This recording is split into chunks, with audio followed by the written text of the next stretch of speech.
हम बड़ों की आदत होती है कि बच्चा दिखा नहीं, सिखाने की प्रक्रिया शुरू। छोटा बच्चा है तो अ से अनार, ए फॉर एप्पल, 1 2 3।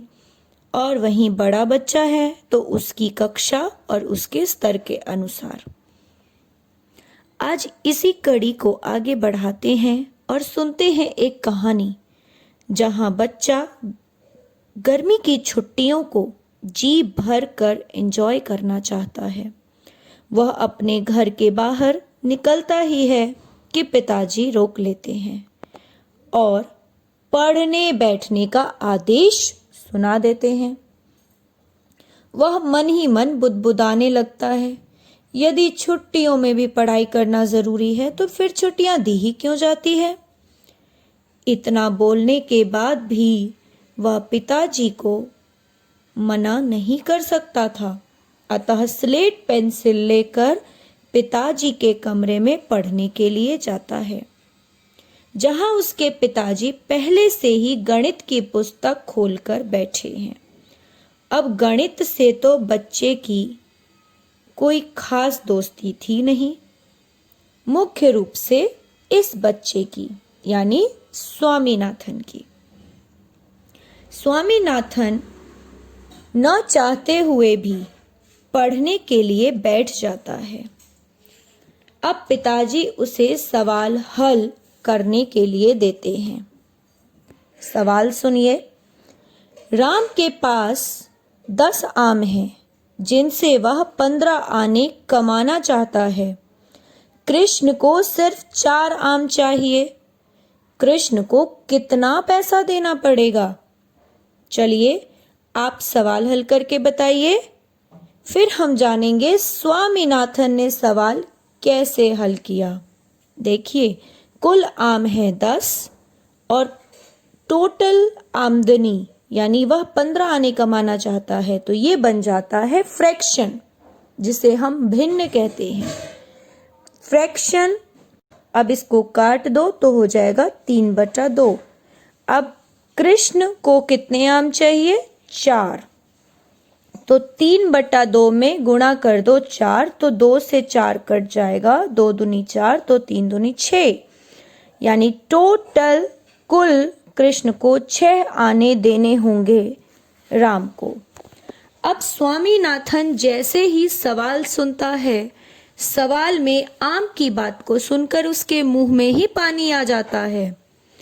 उसकी समझ में नहीं आता है कि राम ने 10 आमों की कीमत 15 आने क्यों रखी। राम किस तरह का आदमी था? तभी पिताजी कहते हैं, तुमने सवाल कर लिया? पिताजी, क्या आप बताएंगे आम कच्चे थे या पके हुए? भाई, इस प्रश्न का तो सवाल के हल से कोई लेना देना ही नहीं है। इसी कारण पिताजी कुछ क्षण उसे देखते रहे, फिर बोले, पहले सवाल हल करो, फिर बताऊंगा आम कच्चे थे या पक्के। स्वामीनाथन को पक्का विश्वास था कि यदि पिताजी बता देते कि आम कच्चे थे या पक्के तो वह सवाल हल कर लेता। वह मन ही मन सोचने लगा, यदि पिताजी बाद में बता भी देंगे तो उसका क्या फायदा। क्या बात है? पिताजी ने कहा, तुम इतना आसान सा सवाल हल नहीं कर सकते?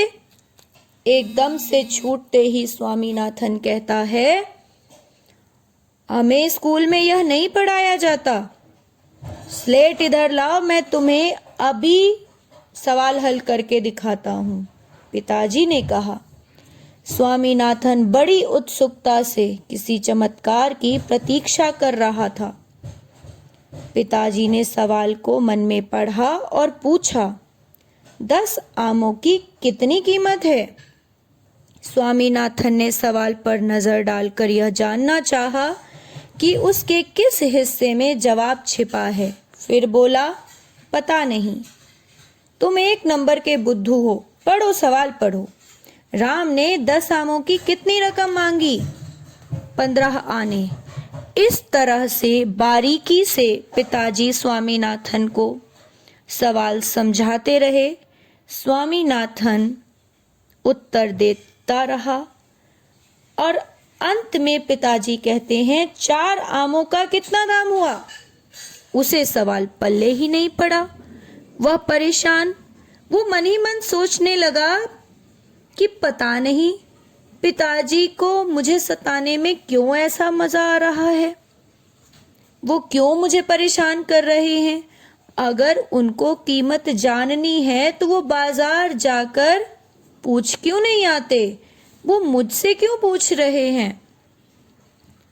अब बेचारा बच्चा इस बात से अनभिज्ञ कि सवाल जमा का है, घटा का है, गुणा का है या भाग का है, इसलिए उसको उस सवाल को हल करने में परेशानी हो रही थी। ऐसे बहुत सारे बच्चों के साथ होता है। माता पिता को सबसे पहले बच्चे के स्तर का ज्ञान कर लेना चाहिए। बच्चा औसतन है या प्रतिभाशाली है या औसत से निम्न स्तर का है, फिर बच्चे के सामर्थ्य के अनुसार उसे शिक्षण अधिगम प्रक्रिया में संलग्न करना चाहिए। धन्यवाद।